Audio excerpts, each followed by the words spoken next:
1,72,701 बोरियों की गैर कानूनी फरोख्त की तहकीकात का आगाज कर दिया है। नैब ने सेक्रेटरी महकमा खुराक को एक मुरासला अरसाल किया है, जिसमें कहा गया है कि वो अपने मुतालिका अफसरान को नैब की कंबाइंड इन्वेस्टिगेशन टीम के पास भेजें ताकि तहकीकात आगे बढ़ाई जा सके। इस बारे में मजीद जानते हैं अपने नुमाइंदे शकील नाइट से। शकील, मजीद क्या तफसीलात हैं?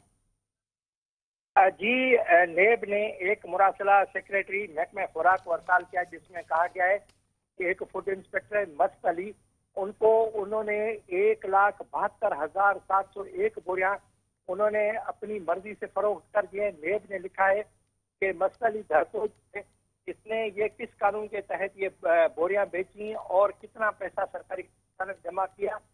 नेब ने अपने लेटर में लिखा है कि डायरेक्टर खुराक के दस्तखत से एक रिपोर्ट जमा कराई जाए और जो सेक्शन अफसर वीट है और डिप्टी डायरेक्टर है, ये दोनों आकर जो कंबाइंड इन्वेस्टिगेशन टीम है, उन्होंने इस तरह के जितने मामला होते तो नेब ने अब जो है कंबाइंड इन्वेस्टिगेशन टीम CIT वो उसके सामने पेश हो।